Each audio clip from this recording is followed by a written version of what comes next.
Paso a dar lectura a otra inquietud que nos llega también desde Venezuela. Dice así: si no hay documentos originales de la Biblia, ¿cómo saben que las Biblias que tenemos ahora están en la pura verdad? Me refiero a los que aún aseguran que su versión de la Biblia no tiene errores. Bueno, agradezco verdaderamente esta pregunta porque me permite hacer un planteamiento acerca de las versiones. Las versiones son, usted entre en el diccionario de la lengua castellana y verá en la definición de lo que es una versión. Una versión es un punto de vista del traductor. Entonces no puede abrogarse ninguna versión la perfección. No puede decir mi versión es perfecta porque es absurdo. Primero porque hemos demostrado que no existen los documentos originales de la Biblia. Y si existieran, al convertirla en versión, sin el grado de inspiración plenaria que necesita para ser perfecta, como Dios no va a inspirar una versión, una traducción, porque eso es algo falso que debe rechazarse, Dios inspiró exclusivamente a los autógrafos, a los originales, de manera que tampoco inspiró a los copistas. Allí en la última parte de la Biblia textual, ustedes podrán encontrar en la mención que se hace al Consejo Consultivo de que una versión más bien debería tener un carácter crítico perfectible, que aspira a ser perfectible a través de las distintas y futuras ediciones que haga, primera edición, segunda edición, tercera edición. Esto es, la palabra crítica es una palabra humilde, quiero decir, que acepta una crítica. Por ejemplo, usted tiene que la versión más famosa en el ambiente cristiano evangélico en idioma castellano es la versión Reina Valera, pero esa versión tiene miles de variantes, por no decir errores.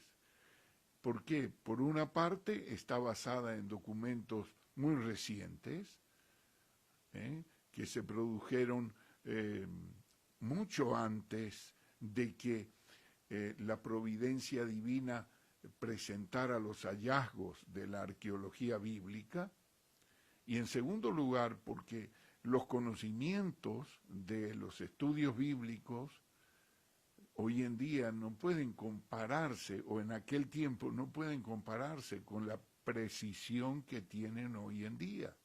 La capacidad de traducción, los recursos de las computadoras, los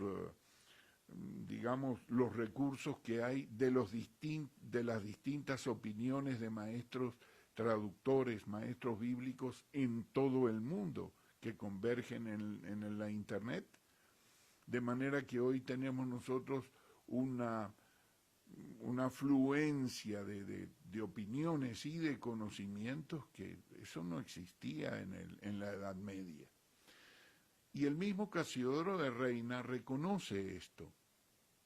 Él dice que lo que aspira no es a que su versión se canonice como si fuera algo sagrado. Él lo dice, lo que pasa es que quitaron ese prefacio de la Biblia Reina Valera, pero en el original está, en la versión de 1569 está, dice, nosotros queremos que nuestra versión sea juzgada y sea calibrada y sea mejorada por personas que vengan después de nosotros.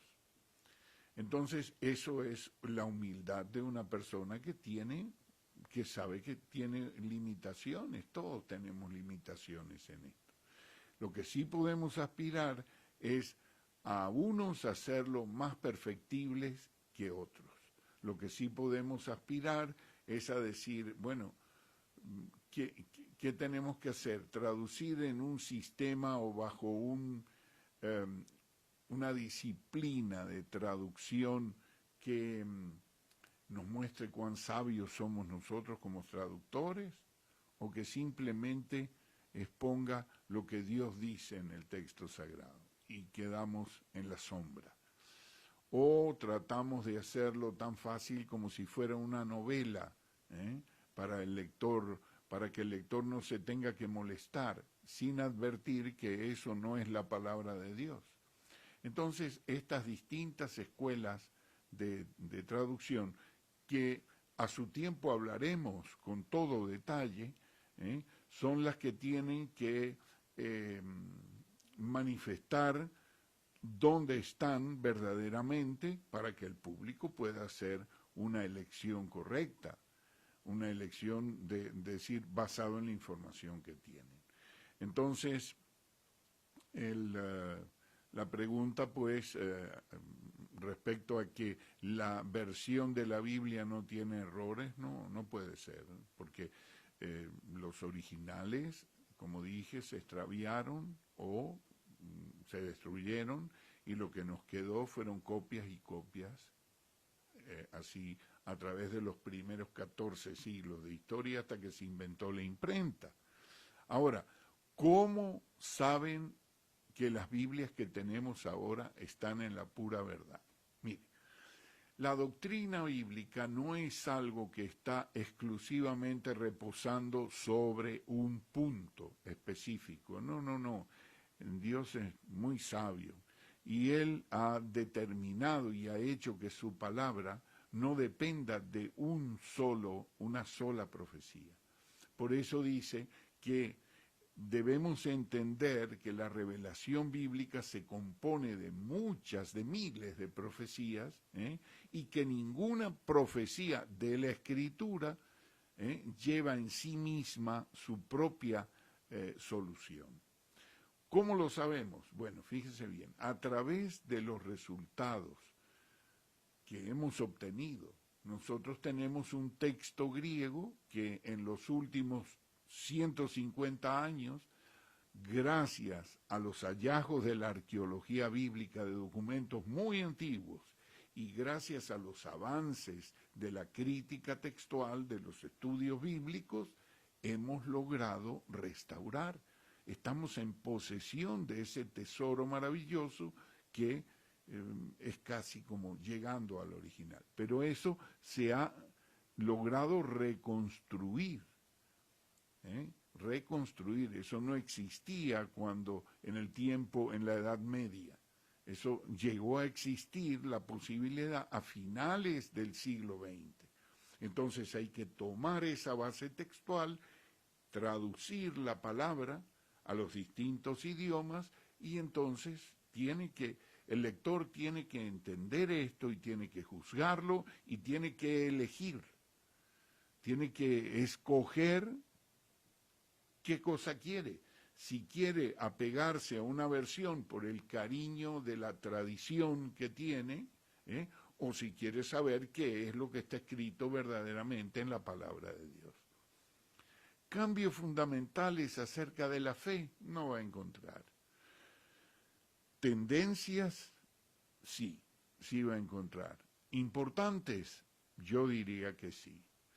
Por ejemplo, la deidad de Cristo en las versiones de la Edad Media estaban totalmente oscurecidas. O no, totalmente no, rectifico, en gran parte oscurecidas. La salvación por obras estaba realzada, en tanto que la salvación por pura gracia a los santos de la Iglesia está mucho más clara en el texto restaurado. La soberanía de Dios está mucho más clara en el texto restaurado que en el antiguo. Entonces, vemos que ciertas tendencias sí son beneficiosas, claro que sí. Yo tengo varios años, varias décadas en esto trabajando, y les puedo asegurar de que es gratificante el ver esta obra restaurada para bien. No es lo mismo, por ejemplo, la versión compaginada en la misma manera como estaba en la época del Señor Jesús, de sus apóstoles y de la iglesia primitiva, que la compaginación tan enrevesada y tan compleja y desordenada que tenemos hoy en día, a pesar de que es el mismo texto, pero no está puesto en orden. Ni siquiera en la Biblia textual está puesto en orden. Esto yo el otro día tuve oportunidad también de dar una respuesta a esta inquietud y estamos ansiosos y trabajando en ello para presentar en el próximo año, en la 4ª edición de la Biblia textual, la Biblia en su formato original.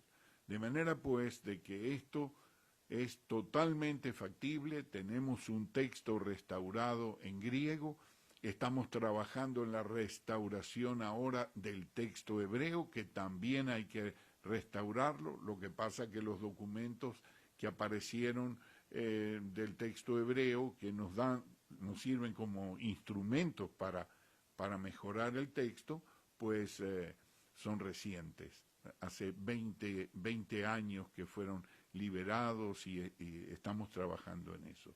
Pero aspiramos a que en un lapso no muy largo de 4 o 5 años ya podamos tener el texto hebreo tan restaurado como está hoy día el texto griego del Nuevo Pacto. Muchas gracias pues por esta paciencia que han tenido por entender este un poco complicado tema de la crítica textual y de la arqueología bíblica. Sigan con su interés en Foro Bíblico y sigan preguntando. No hay problema de volver a repetir la misma pregunta poniendo aquí y allí donde no alcancé a explicarme suficientemente. Muchas gracias.